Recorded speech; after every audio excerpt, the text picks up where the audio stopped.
Our scripture this morning is from the book of Matthew, chapter 14. Jesus insisted that the disciples get into the boat and precede him to the other side. Having sent the crowds away, he went up on the mountain by himself to pray, remaining there alone as night fell. Meanwhile, the boat, already 1,000 yards from shore, was being tossed about in the waves, which had been raised by the fierce winds. At about 3 a.m, Jesus came walking toward them on the lake. When the disciples saw Jesus walking on the water, they were terrified. "It is a ghost," they said, and in their fear they began to cry out. Jesus hastened to reassure them. Don't worry, it's me. Don't be afraid." Peter spoke up and said, "If it really is you, tell me to come to you across the water." "Come," Jesus said. So Peter got out of the boat and began to walk on the water toward Jesus. But when he saw how strong the wind was, he became frightened. He began to sink and cried out, "Save me!" Jesus immediately stretched out his hand and caught Peter. "You have so little faith," Jesus said to him. "Why did you doubt?" Once they had climbed into the boat, the wind died down. Those who were in the boat showed great reverence, declaring to Jesus, "You are indeed God's own." Ancient words for our present day examination.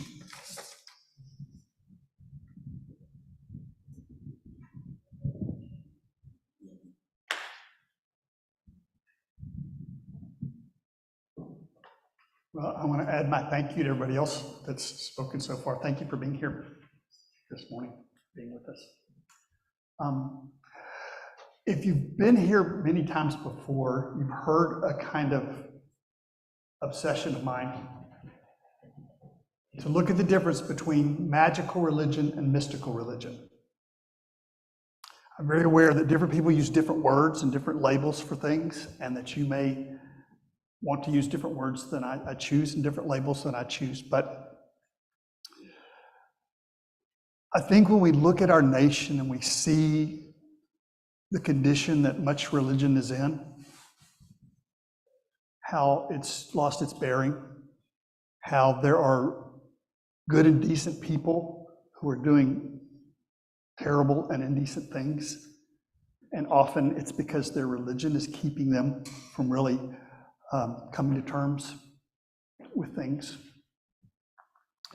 We're looking today at a passage that can be looked at magically or can be looked at mystically.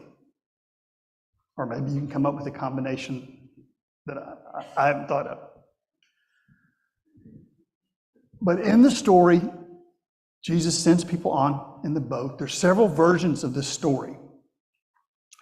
But in this one, the one we're looking at today, the water's choppy, the winds are high. The people in the boat panic, and all of a sudden Jesus shows up.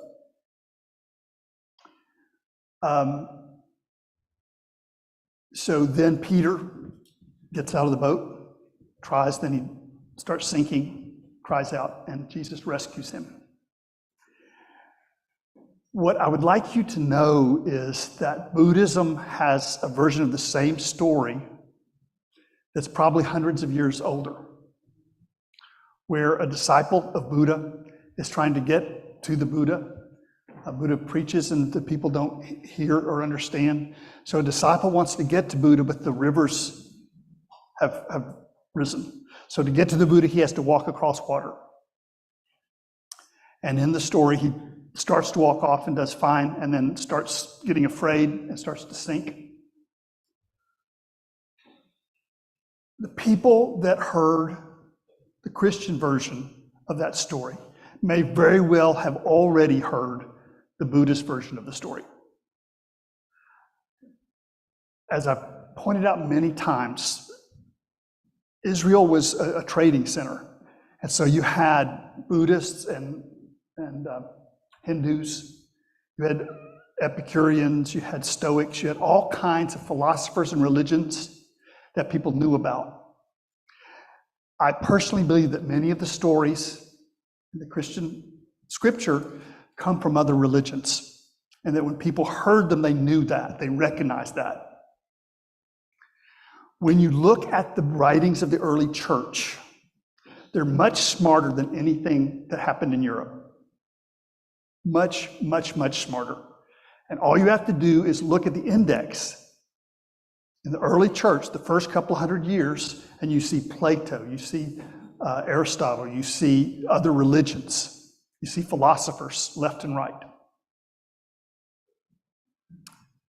To me, that must have been the original Christianity.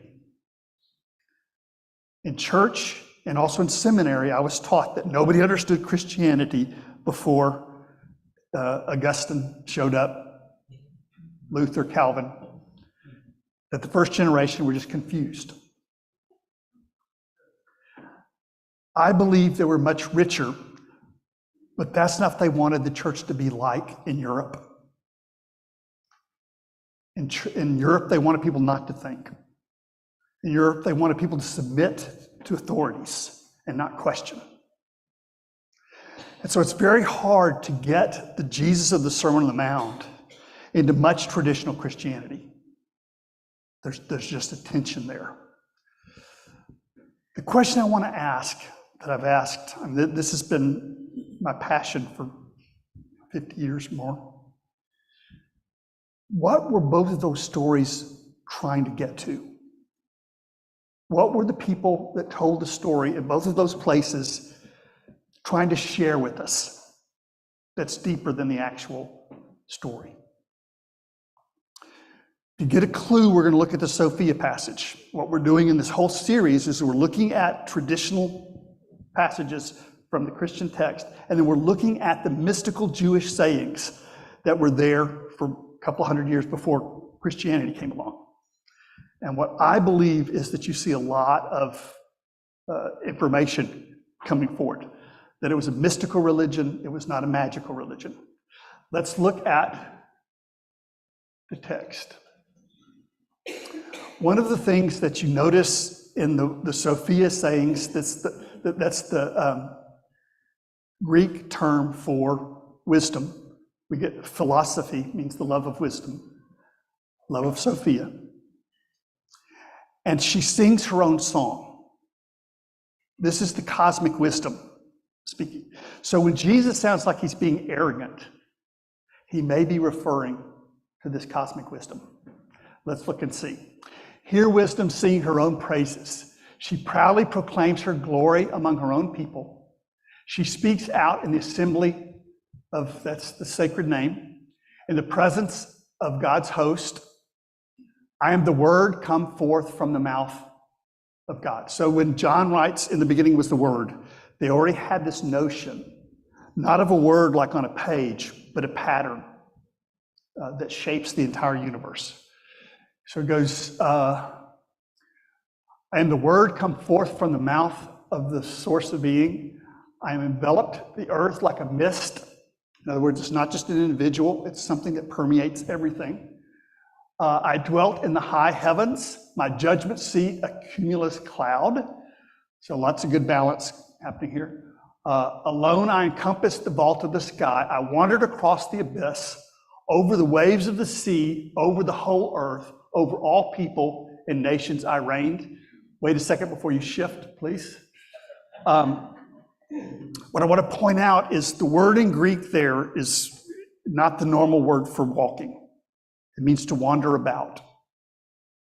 So wisdom is wandering about over the waves, is the way it is in the mystical text. And it is the same phrases are here, kind of thing. Let's move on to the next. Thank you. I searched for a place to rest among all of these places. Where would I dwell among all of creation? Then the creator of all these things chose a place for my dwelling and commanded me, dwell in the land of Jacob. Make Israel your inheritance. Before my motion began to be measured, God created me, and my heritage will last forever. One problem that haunts religion is whenever a people hear that they're loved by God, they assume that means them alone, right? So this includes Israel, but it's not limited to Israel. It includes the church, but it's not limited to the church. So the problem isn't that we realize that we're uniquely loved. It's when we think, That image of Sophia is a mother's love of a child, where she loves every child that she has like an only child.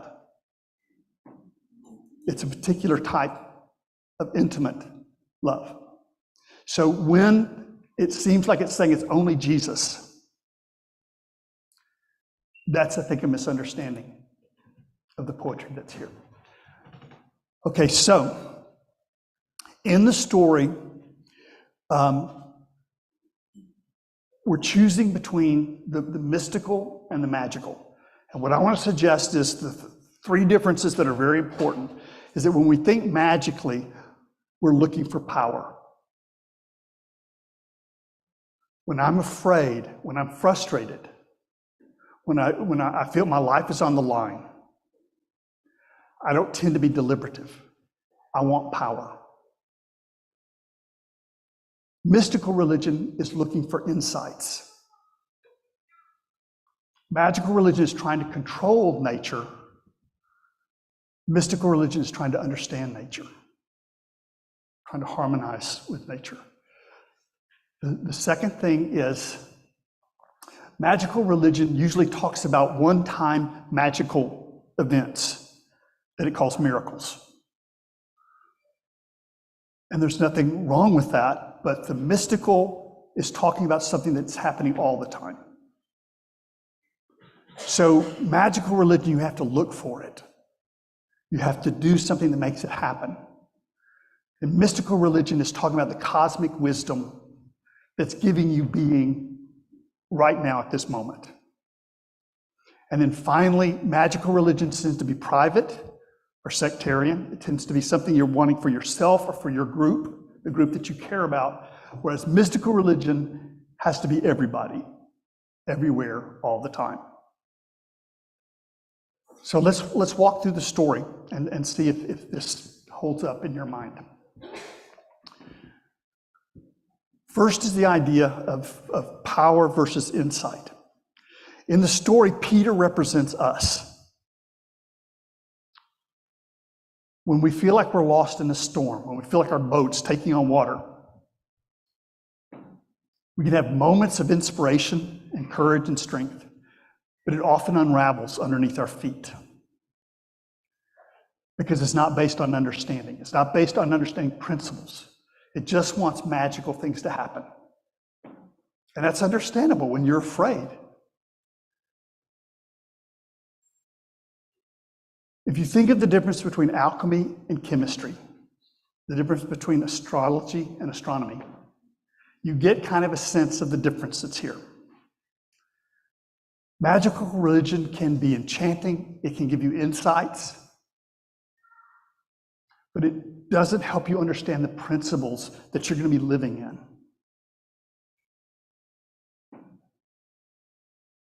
You think of alchemy, all of the wonderful inventive stories that were there. And yet there was no real understanding of the day in which they lived. Astrology, and I think a lot of people get insights from that. A lot of people get intuitions and this kind of thing.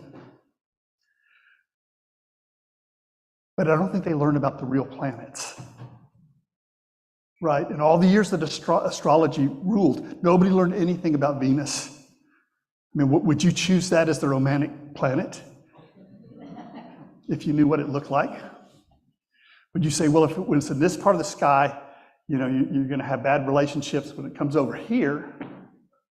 See, that made sense when people thought the planets were beings, were gods and goddesses. But when you move a rock over here, or a gas giant over here, it all of a sudden becomes magical, and there's not a whole lot of insight that's necessarily there for you. I love a saying by Robert Wilson Anton, who is not a fan of the Christian churches, I remember, but love can learn from anyone. So it says, there are more miracles in a square yard of earth than all the fables of the church. If we listen for wisdom, its teaching is everywhere at all times, through our real lives. But when we think this is a story of a magic person doing magic tricks with magic power,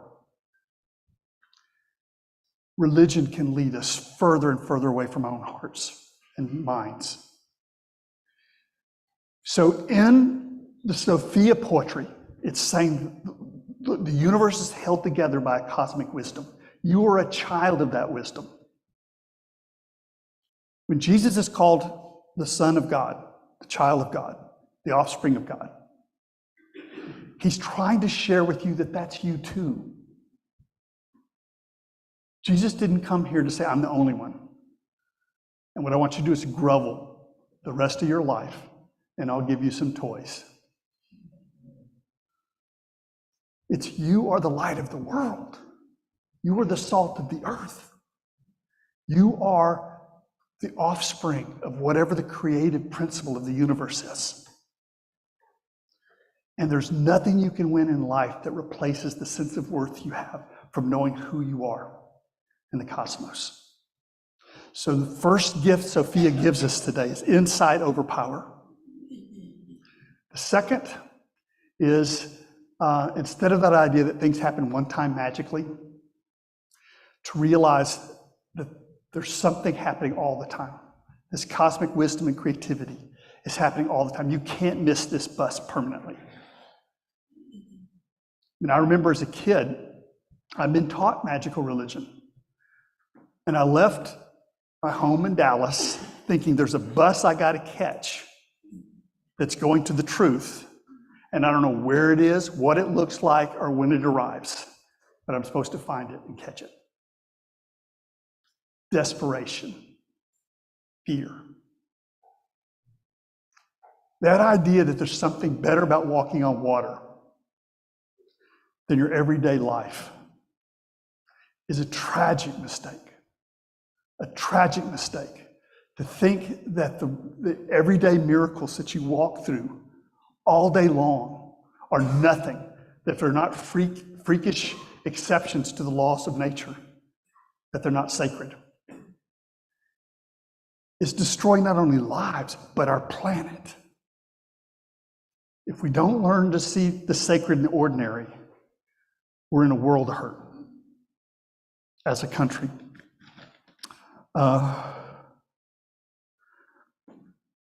And I know this all sounds negative, but the point I want to make is the problem isn't that you say this particular thing that happened was a miracle, but the implication that follows that everything else isn't a miracle. That if Jesus can walk on water, that's a miracle. But when you can walk on the earth and honor the earth, if you don't realize that's a miracle too, then your life is deeply, deeply impoverished. You are a child of the cosmos. I don't think that's superstitious at all. I think when you just look at yourself deeply, where else could you have come from? What that means is there's something deeper in you than what is happening to you. And when Jesus talks about heaven, he's not just talking about an imaginary place up in the sky. Wisdom walks on the sky, it walks on the waves, but it's everywhere at all times. How different it feels to realize that if you go deeply enough inside, that there's always peace there. That's the implication of you being a child of the cosmos. That there's something within you that's deeper than the storms. I believe that's part of the lesson that they're trying to give. Not that the walking on water is a one-time magic trick, a magic person, but that there's a love that is always there, that is happening all the time. It's always speaking to you. It's always guiding you, always leading you. We just have to know to listen for it. And the third insight I'm suggesting that we at least consider is that magical events are private or they belong to your sect, your family, your country. Mystical happenings are universal. They're happening to everybody, everywhere, all the time.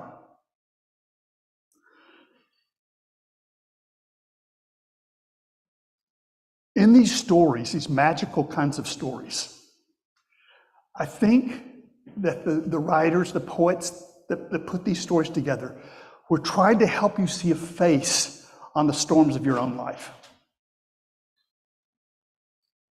That Jesus is acting out in parable the fact that you're not alone, even though it seems like that. That you're not abandoned, even if it feels that way. That the sacred is not hiding from you. It's in every bush, every branch, every blade of grass.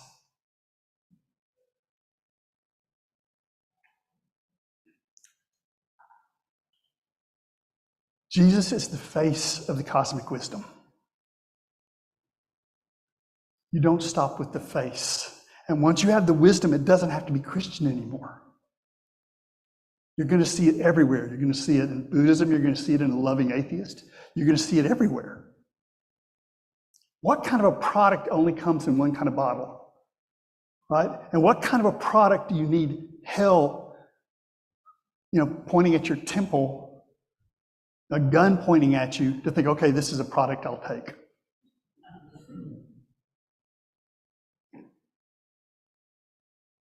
If this cosmic wisdom is everywhere, then we may choose to go to hell to bring love there.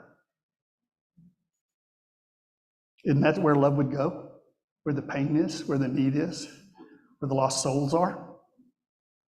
So we have an inconsistency that comes from believing in a torture chamber, or a God that would introduce a torture chamber.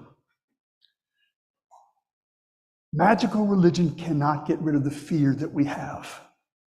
And all you have to do is look at this country. You look at the religious right and the solutions they're coming up with. They're always attacking marginalized people, vulnerable people. It's the gay people. It's Black Lives Matter.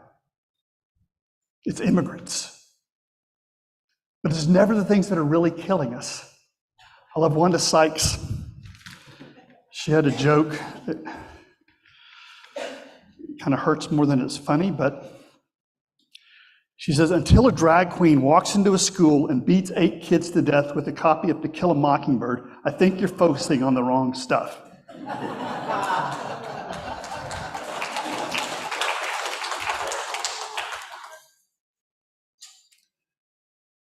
Only if we know we are children of the cosmos, children of the sacred, can we have the courage